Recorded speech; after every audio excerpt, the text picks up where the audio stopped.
First of all, Sheikh, last time I asked you about what's the punishment for treason, and you want me to specify my question. I was not able to unmute myself, where I tried many times, but it was too late.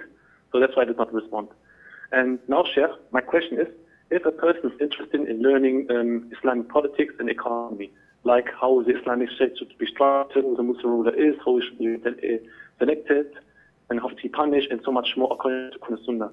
And this person wants to learn more about them. So which are the best book that talks about the fiqh of politics and fiqh of economy that you would recommend if such fiqh in book exist?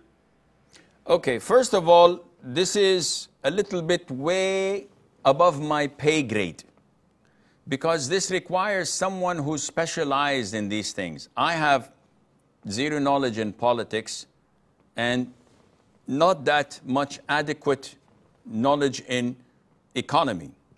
I have general idea about Islamic rulings and teachings. So there are classical books in the politics, in ulum al-shar'iyya, siyasa al-shar'iyya, and how to govern people and how to rule people. These are classical books. I did not go through them, so I cannot recommend any of them, but they're found there and available. And it requires you to read the Arabic versions. Probably you'll find some translated. I don't know how good the translations are, but it will benefit you a lot if you're doing this in your studies. Also, the Al-Muqaddimah by Ibn Khaldun.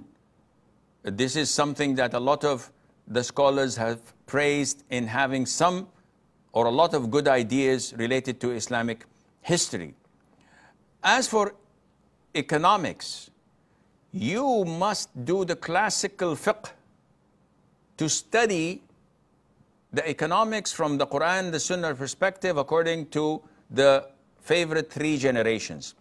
Nowadays, Islamic economy, unfortunately, is based on picking and choosing.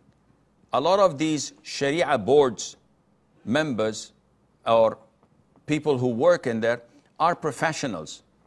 And instead of trying to find what is the best according to the Quran and the Sunnah, they collect all what has been said throughout history in the books of fiqh, regardless if it is baseless or based on something. It's just there in one of the Hanafi books. It was just there in one of the Maliki books. It's a quote. They just grab it and they put it in cards and they flashcards, and they start to look into today's current economical systems, how they trade, credit cards, transactions, hedging, betting, margins, etc. Everything, loans and the likes, bonds. They look all at these things, and they look at their flashcards, trying to see something that may coincide and fit. So they say, oops, okay, we found this in a Shafi'i book. Who said this? XYZ. What's the reference to it? I don't know, it's a Shafi'i school of thought. So because it's in one of the books of fiqh, so this opinion is there, we can follow that. Okay, what does the Quran and Sunnah say? Regardless, we have something to follow.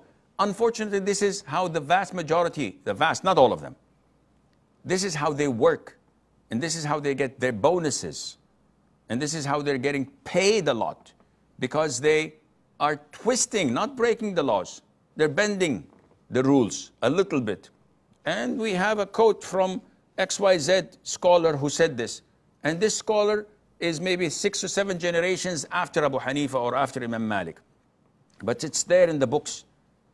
So unfortunately, this is un-Islamic. You have to go to the Islamic references. Study the Quran and Tafsir, study the authentic hadith and what the scholars have said about the hadith and their understanding of it, with the understanding of the three favorite generations. Then you will formulate your own knowledge about this science. Once you explore Islamic economy or other economies, you can relate to that, and Allah knows best.